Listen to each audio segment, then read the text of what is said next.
여호수아가 죽은 후부터 초대왕 사울이 세워지기까지 이스라엘의 역사를 기록한 책이 사사기입니다. 유대인들은 이 책의 제목을 재판관들이라 칭하는 쇼페팀 이렇게 불렀습니다. 곧 사사들을 얘기하는 겁니다. 사사기의 기록 연대는 적어도 솔로몬 이전의 왕정 시대에 곧 사울 또는 다윗이 왕으로 제위하던 시대인 것 같습니다. 그러니까 역사는 나중에 기록되는 거지 그 당시에 기록하는 게 아니잖아요. 그러니까 시대가 지나서 솔로몬이나 그때에 사울이나 다윗 그때쯤 지었는데 연대로 보면 BC 1050년에서 1000년 그 사이에 지었을 것이다 이렇게 생각하는 겁니다.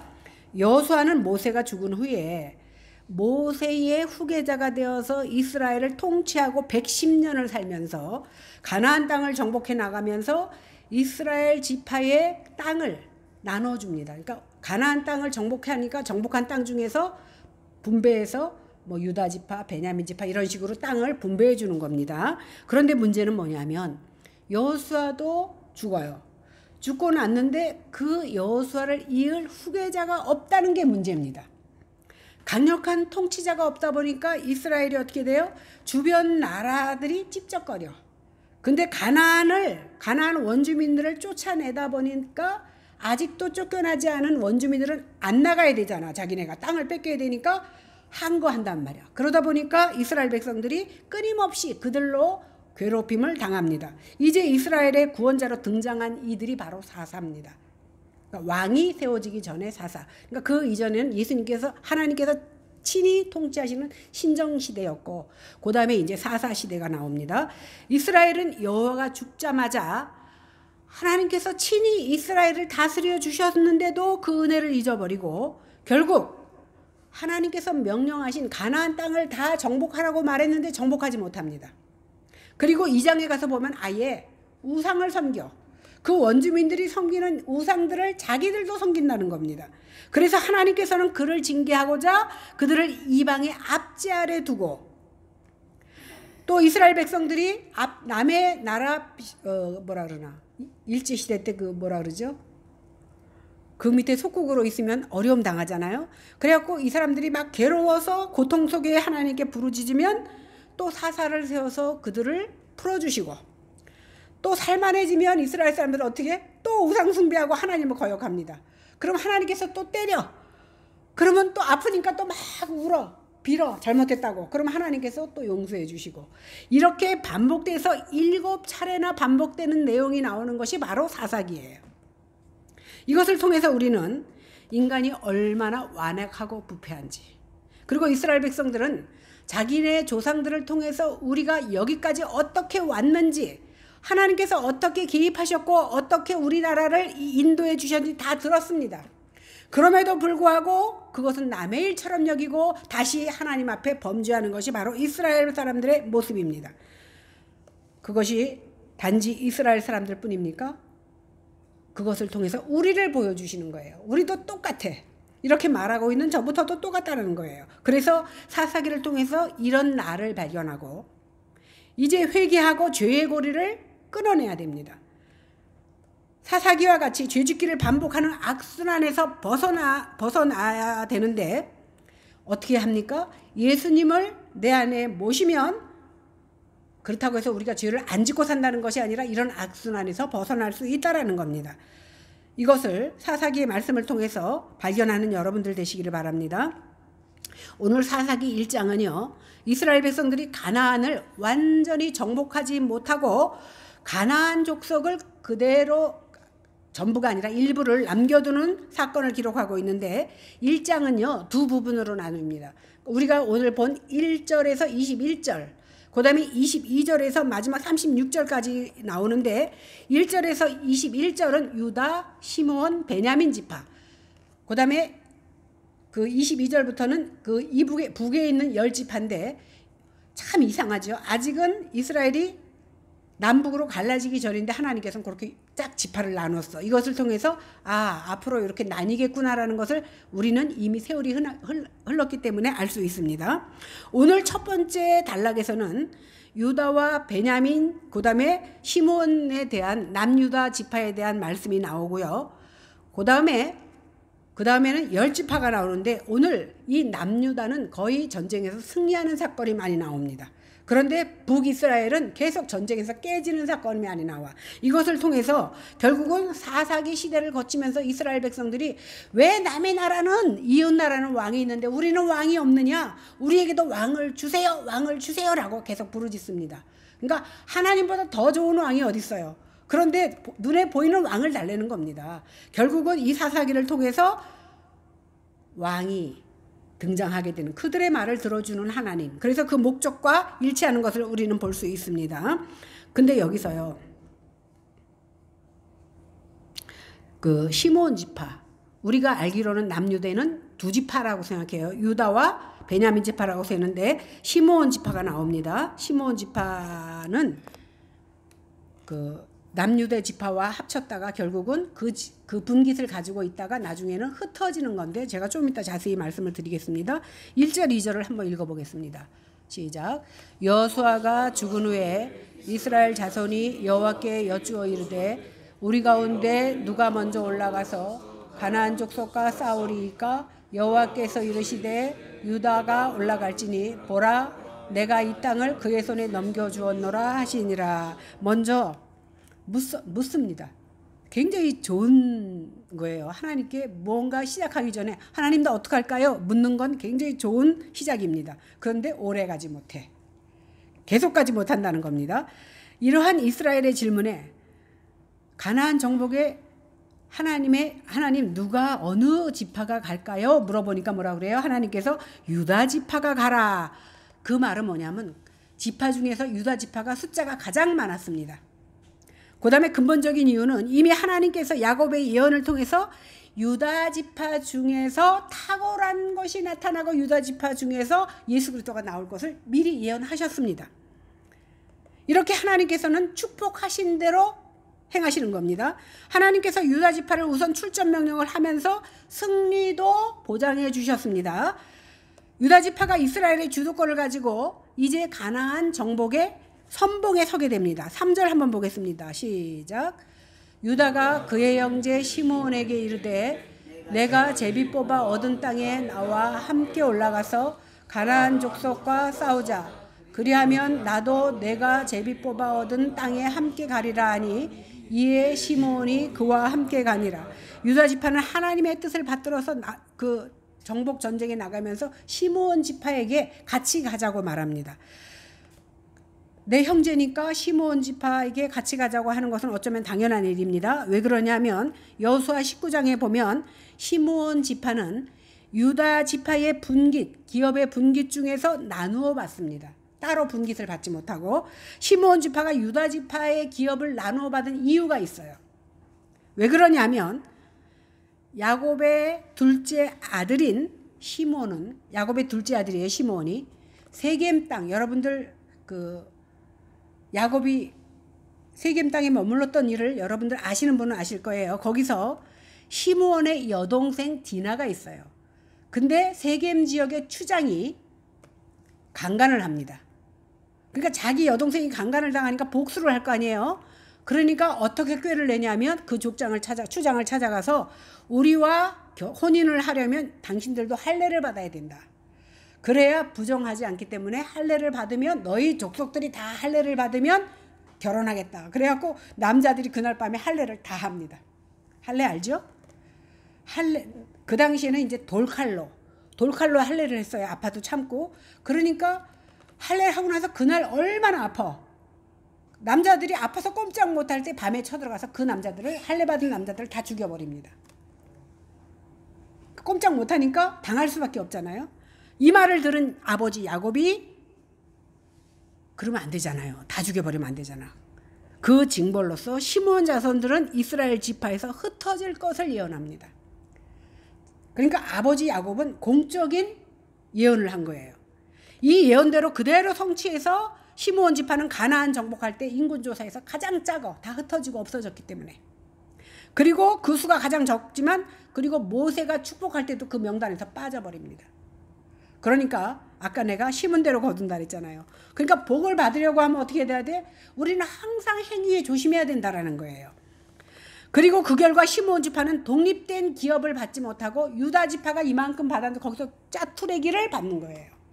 왜냐하면 살긴 살아야 되니까. 이런 상황에서 시므온 지파는 불평하지 않습니다.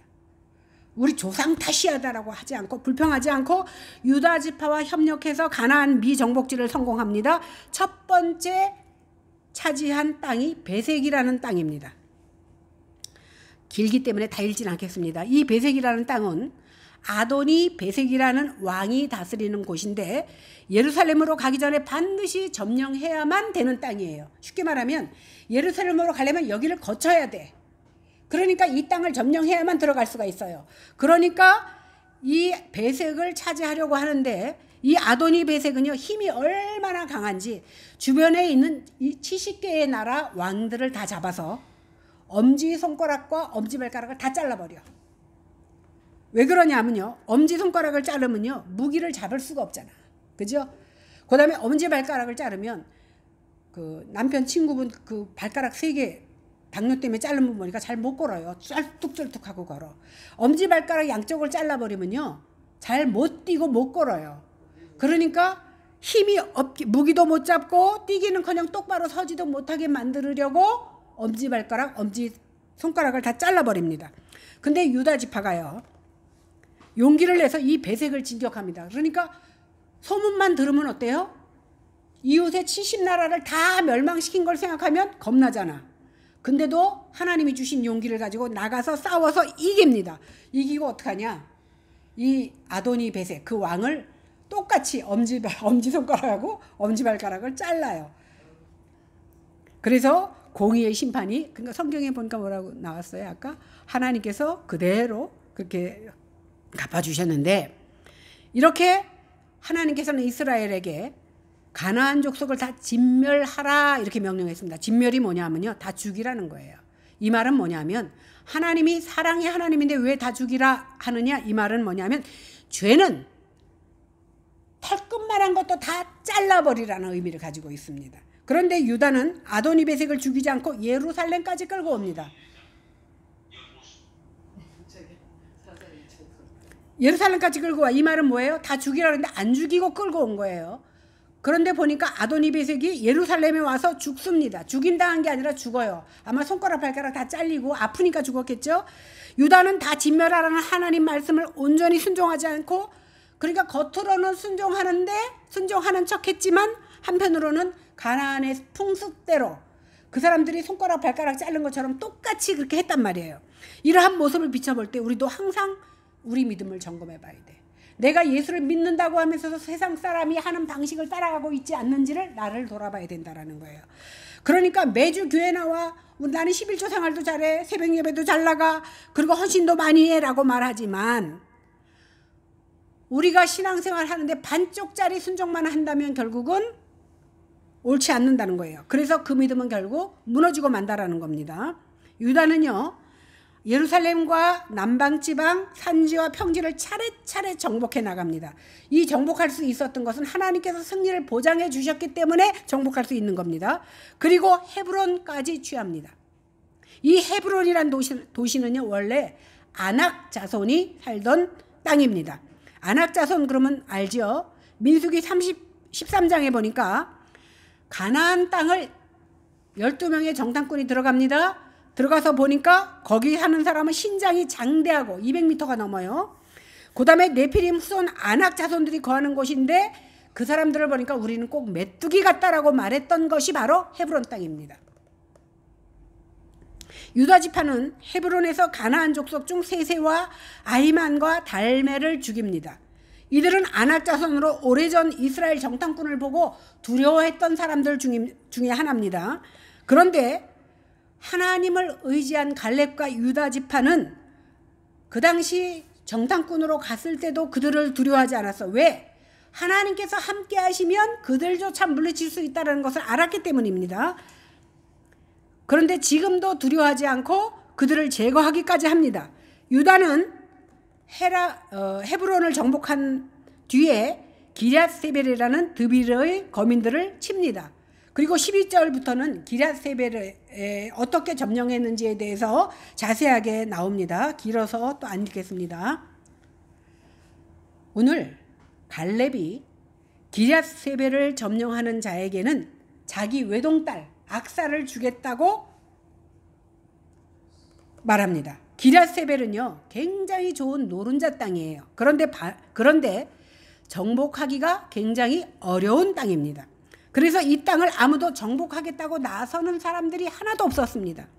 그런데 갈렙의 제안을 듣고 갈렙의 동생 그나스의 아들인 온니엘, 그러니까 조카지요, 용감하게 그곳을 공격해서 정복합니다.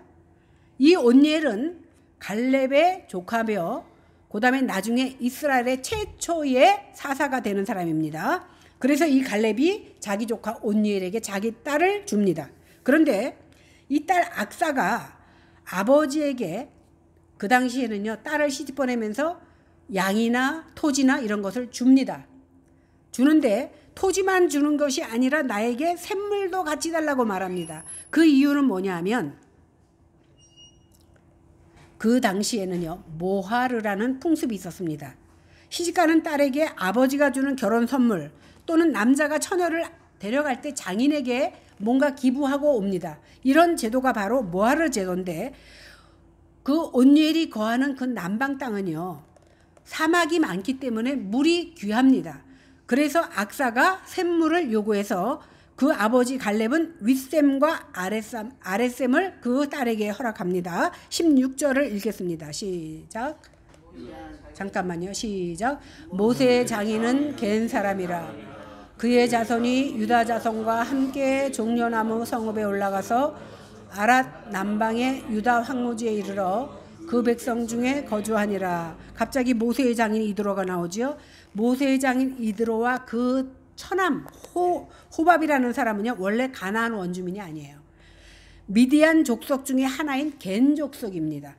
이들은 주로 홍해 부근의 엘란 동부 지역 아카바 그쪽에 살았는데 점점 이주해서 올라옵니다. 그래서 모압 땅 부근까지 올라옵니다.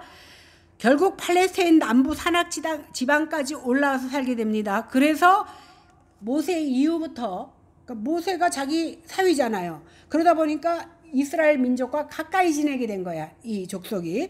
그래서 히브리인과 밀접한 관계를 가졌고 이 겐 족속이 유다 지파의 지경 내에 거주하기 때문에 이스라엘과 아주 밀접한 관계를 맺게 됩니다. 여기 종려나무가 나오는데 보니까 뭐라고 나오죠? 종려나무 성읍에 올라가서 이렇게 나오잖아요. 이 종려나무 성읍은요 일명 향기의 도시 아니면 달의 도시로 불렸는데 우리가 신약 성경에 나오는 여리고 땅을 말합니다. 예루살렘 북동쪽 27km 지점에 있는 성읍인데 종려나무가 많기 때문에 종려나무 성읍이다 이렇게 말을 했습니다. 이렇게 겐 족속도 그러니까 모세의 장인이 사는 그 겐 족속도 유다 지파에게 허락된 하나님의 축복에 이제 함께 동참하게 됩니다. 유다 지파는 스밧을 점경하고 이어서 블레셋 족속의 도시인 가사, 아스글론, 에그론을 차례로 점령합니다. 그런데 19절부터는 이런 분위기가 갑자기 바뀝니다. 한번 19절 보겠습니다. 시작. 여호와께서 유다와 함께 계셨으므로 그가 산지 주민을 쫓아내었으나 골짜기 주민들은 철병거가 있으므로 그들을 쫓아내지 못하였더라. 아까 노래 들은 사람은 알죠? 철병거 때문에 쫓아내지 못합니다. 뭐 그까지 철쯤이야. 우리는 그렇게 생각할 수 있습니다. 여호와께서 함께 하심으로 유다 지파가 산지 주민을 쫓아낼 수 있었습니다. 그런데 골짜기에 사는 그 주민들이 철병거를 사용하는 것을 보고 두려워서 쫓아내지 못하는 불신앙적인 그런 사건이 등장합니다. 인류가요 처음으로 철을 생산하여 사용한 것은 헷 족속 때부터입니다. 근데 그 헷 족속이 일부가 가나안 땅으로 이주해 와서 철을 가지고 와서 철을 사용하게 됩니다. 그러다 보니까 다른 부족보다 좀 더 막강한, 남들은 돌멩이하고 활할 때 여기는 철을 했다는 거예요. 그러니까 이스라엘 민족이 철을 처음 봤잖아. 그죠? 철을 처음 보니까 미리 아이고 못해. 그리고 손을 든 겁니다. 노예로 살다가 사막을 거쳐서 이스라엘 땅에 왔는데 철병거를 가지고 저들이 나타나니까 미리 두려워해서 건드리질 못합니다. 지금까지 많은 민족을 점령한 것이 자기네 힘으로 한 게 아니에요. 이스라엘 민족이 언제 전쟁해봤어요? 430년 동안 노예 생활하다가 광야에서 하나님이 주시는 만나와 메추라기를 먹고 사는 사람들이 전쟁을 해봤겠습니까? 그러나 하나님께서 그들에게 함께 하셔서 전쟁에도 이기게 하셨는데 하나님을 깜빡 잊어버린 거야. 철을 보고는. 그래서 미리 겁을 먹고 하나님을 의지하지 않는 그 불신의 세계로 들어갑니다. 그래서 골짜기 거민들을 쫓아내려고 시도도 안 해보고 미리 겁을 먹고 포기해버립니다. 하나님께서는 이스라엘 백성들을 출애굽시킬 때부터 이미 이스라엘 백성을 젖과 꿀이 흐르는 가나안 땅으로 가라고 명령하셨어요. 그것은 뭐예요? 너희들이 가는 일정을 다 내가 책임지겠다는 말씀이기도 합니다. 그런데 순간순간 이스라엘 백성들은 앞에 보여지는 것 때문에 불평하고 원망하고 포기합니다. 그러니까 이것이 바로 인간의 한계예요. 하나님 나라에 들어가기를 원하지만 뭔가 내 앞에 다가서면 그것 때문에 포기하는 사람들이 많다라는 겁니다. 그래서 떠먹여 주기만 바래. 그저 앞에다가 음식을 차려주면 먹을 수는 있는데 스스로 해먹을 생각을 안 한다라는 거예요. 그래서 문 앞에 서성거리다가 결국은 구원받지 못하는 예가 있다라는 겁니다. 하나님 나라의 영광과 아름다움을 맛보고서는 나도 천국 가고 싶은 욕심은 있어. 그런데 내 희생과 어려움이 닥치면 어떻게 됩니까? 담대하게 싸우려고 하지 않고 주저앉는다는 겁니다. 이것을 이길 수 있는 것이 바로 불굴의 믿음이고 구원의 은혜를 받은 자만이 이런 믿음을 소유할 수 있다는 겁니다. 바로 우리도 이런 믿음을 가져야 돼요.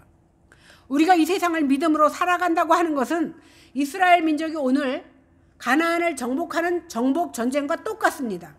전쟁터에 나가면요, 총알이 나만 피해 갑니까? 내가 상대를 죽이지 않으면 상대가 나를 죽입니다. 그러니까 어떻게 전쟁터 나가는 사람이 죽음을 각오하지 않고 나가면 자기 먼저 죽어. 피해 다니다가. 제 생각이에요. 이렇게 치열한 이 세상 속에서의 영적인 싸움 가운데서 상대가 나보다 군사가 많고 병력이 좋다면 상식적으로 볼 때 위축될 수밖에 없습니다. 그런데 예수 믿는 사람들한테는 똥배짱 있잖아요. 왜? 하나님이 나와 함께 하신다는 그 배짱과 믿음으로 나아갈 때 우리가 승리할 수 있다는 겁니다. 근데 이게 쉬운 건 아니에요. 죽음을 각오하는 믿음이 있어야 합니다. 제가 옛날에 본 영화 중에 어떤 사람이 건강검진을 했는데 의사가 건강검진 뭐라 그래, 결과서를 주는데 김양희 성도님하고 바꿔서 줬어. 그래서 딱 보니까 암이야, 시한부야. 그러니까 이제 죽게 생겼잖아요. 그러니까 죽기 직전에 좋은 일이나 하자라고 전쟁터에 맨 앞에 나가서 싸웁니다. 그래갖고 이겨요. 나중에 알고 보니까 이게 바뀌었네. 죽으면 죽으리라고 싸우면 이기는데 미리 겁먹고 숨으면 어떻게 해요? 결국은 포로가 되든가 잡혀 먹는 수밖에 없다라는 거예요. 그러니까 우리는 죽음을 각오하는 믿음이 있을 때 영적인 하늘나라인 가나안 땅에 들어갈 수 있다는 거예요. 오늘 이스라엘 민족도 똑같아요. 하나님께서 분명히 승리를 약속해 주셨는데 철강 무기를 딱 보고는 포기해버립니다. 이스라엘 민족이. 그래서 결국은 그 무기가 나한테 내가 포기하고 미련을 버린 것이 결국은 나에게는 올무가 된다라는 겁니다. 우리도 지금 생각할 때 나는 이제 예수 믿기 시작했어? 교회 나오기 시작했어? 그러면 난 자동적으로 하나님 나라 백성이야? 웃기지 말라고 하세요. 교회 나와서 예수 믿는다면 천국이 아마 터져 나갈 겁니다. 교회만 나온다고 천국 가는 것이 아니라 내가 예수를 믿어야 천국 가는 겁니다. 교회 나오는 종교 행위로 구원받는 것이 아니라 내가 진정으로 예수를 믿어야 하나님 나라 백성이 된다라는 사실입니다. 이렇게 우리의 순례의 길은 세상에 유혹과 핍박이 몰려오고 공중에 권세 잡은 자 사탄과 치열하게 싸워야 되는 영적 전쟁터입니다. 그래서 우리가 이 세상에서 믿음으로 살고자 할 때 순간순간 엄청난 결단과 믿음을 필요로 하는 것입니다. 쉽고 편안하고 오늘 돈 많이 벌고 뭐든지 잘 되면 복이다? 아닙니다. 예수님은 그래서 마태복음에 뭐라 그랬냐면 좁은 길로 가라, 넓은 길은 가는 자가 많다. 왜 좁은 길로 가라고 했습니까? 그리고 왜 좁은 길로 가기가 쉽지 않습니까? 좁은 길은요, 무슨 길입니까? 자기를 부인하는 길입니다. 자기 희생과 자기 죽음을 각오하는 길입니다. 누구나 나 하고 싶은 거, 나 가고 싶은데 다 가고 싶은 게 사람의 욕심입니다. 그러나 그것을 다 포기하고 주와 복음을 위해서 헌신해야 하는 것이 바로 좁은 길입니다. 때로는요, 고난과 조롱과 핍박과 죽음도 각오해야 됩니다. 제가 옛날에 우리 햄이 맨날 얻고 새벽 예배 나가고 주일날 집안에 모임 있어도 안 가고, 그러니까 집안에 가까운 분이 저한테 막 야단을 치면서 야, 장로도 급하면 교회 빠지더라. 저한테 그러더라고요. 그렇게 비유하면 안 돼. 성경에서 어떻게 했는지를 말해줘야지. 장로가 급하면 교회 빠지는 것이 본보기가 돼서는 안 되잖아요. 결국 뭐냐면 내가 예수 믿는데 누구에게 조롱받냐면 믿는 사람에게조차 조롱받을 때가 있다라는 거예요. 그리고 믿는 사람에게조차 핍박과 고난을 받을 때가 있다라는 겁니다. 그래서 우리는 죽음을 각오해야 되는 것. 여러분들, 우리가 순교의 믿음을 가지라고 했으니까 순교는요, 목숨이 끊어지는 게 순교예요. 근데 영적인 순교는 뭔지 아세요? 이렇게 조롱받고 멸시받고 고난받는 게 영적인 순교인 거예요. 내 육체적인 생명은 끝나지 않았어도 내 영혼이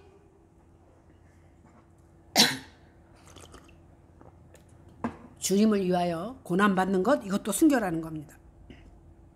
그러니까 죽음을 가고자 않고서는 갈 수 없는 길이 바로 이 길입니다. 그래서 예수님께서는 나를 따라오려거든 자기를 부인하고 자기 십자가를 지고 따라오라 그랬고, 자기 목숨까지도 미워하지 않으면 능히 내 제자가 될 수 없다고 말씀하셨습니다. 그래서 우리는 이 은혜를 받기 위해서 말씀과 기도에 집중해야 될 뿐만 아니라 깨닫는 만큼 그것을 실천하기 위해서 발버둥 치는 모습이 우리 가운데 있어야 됩니다. 20절과 21절에 보면 베냐민 자손이 예루살렘 거민 여부수 사람을 쫓아내지 못하였다, 이렇게 오늘 본문에는 기록되어 있는데, 오늘 여호수아 15장 63절에는 뭐라고 되어 있냐면 유다 자손이 그렇게 하지 못하였다, 이렇게 돼. 그러니까 오늘은 오늘 말씀과 여호수아 말씀을 종합해 보면 유다 민족과 유다 족속과 베냐민 지파 족속이 불신앙으로 인해서 예루살렘을 차지하지 못한 것이 됩니다. 오늘 여기 보니까 여부스 족속 이렇게 나오잖아요. 여부스 족속은 가나안 7족속 중에 한 족속이고 예루살렘의 산악지대에 거주하던 원주민인데, 여기서 산악 그러니까 아주 높은 산을 생각하잖아요. 이스라엘은요, 높은 산이 없어요. 우리가 보기에 약간 언덕을, 거기는 산악이라 그래. 워낙 평지가 많다. 사막이고 평지가 많다 보니까 약간, 그러니까 우장산만 같으면 완전히 산악지방이야, 예루살렘은. 그러니까 예루살렘 산악지방이다, 이렇게 말하고 있어요. 거기 살던 그 지역이, 족이 여부스족인데, 그래서 예루살렘을 옛날엔 뭐라 그러냐면 여부스 이렇게 불렀어요. 왜? 여부스족이 살았기 때문에. 그러니까 과거에 여부스족이 살았던 곳이 바로 지금의 예루살렘인 거예요. 그러니까 베냐민 지파, 유다 지파가 이같이 공격 실패로 인해서 예루살렘을 차지하지 못해. 아까 그 철강이 많은 지방도 차지하지 못하고 이렇게 여러 지방을 차지하지 못합니다. 그러다가 언제 완전히 차지하냐면 다윗 왕 때 그것을 완전히 차지합니다. 따라서 여기서 가리키는 오늘은 지금을 말하는 게 아니라 그 당시, 그러니까 BC 1500에서 1000년 그 사이를 말하는 거예요. 성경에 말하는 오늘은 지금의 오늘이 아닙니다. 우리는 이렇게 쉽게 말씀을 듣고 들었지만 생각해 보세요. 얼마나 험난한 과정입니까? 당장 농사도 없어서 농사도 못 지고 먹고 살기 힘든 거기에 지금 살고 있는 사람을 쫓아내려고 전쟁까지 하니까 얼마나 험난한 과정입니까? 이제 우리가 유다처럼 믿음으로 살고자 할 때 당할 어려움을, 아까 쇠 변기 때문에, 철 변기 때문에 뒷걸음질 치어서는 안 됩니다. 우리는 주님의 약속을 믿고 영생의 소망을 바라보면서 죽으면 죽으리라. 아까 제가 말씀드렸잖아요. 내가 어차피 죽을 거니까 목숨 내놓고 맨 앞에 서서 나갔지만 하나님께서는 그를 보장해 주시는 것과 마찬가지로 죽으면 죽으리라 하는 믿음을 가지고 살 때 하나님께서 그의 생명을 연장시켜 주신다는 사실입니다. 그래서 이러한 각오를 가지고 주의 복음을 위해서 충성을 다하는 삶을 살 때 우리에게 영생, 새로운 가나안 땅이 보장된다는 사실을 다 믿고 이러한 믿음으로 나아가는 저와 여러분들이 되시기를 주님의 이름으로 간절히 축원합니다. 기도하겠습니다. 하나님, 오늘 우리가 사사기를 시작했습니다. 이 사사기를 통해서 우리는 그들의 연약함을 통하여 내 모습을 발견할 수 있게 도와주시고 믿음이 없어서 주저앉는 모습을 보면서 우리는 타산지석을 삼아 그럴 때 더욱더 주님을 믿고 간절히 구하는 저희들이 다 될 수 있도록 하나님 역사하여 주시옵소서. 감사드리며 예수님 이름으로 기도했습니다. 아멘.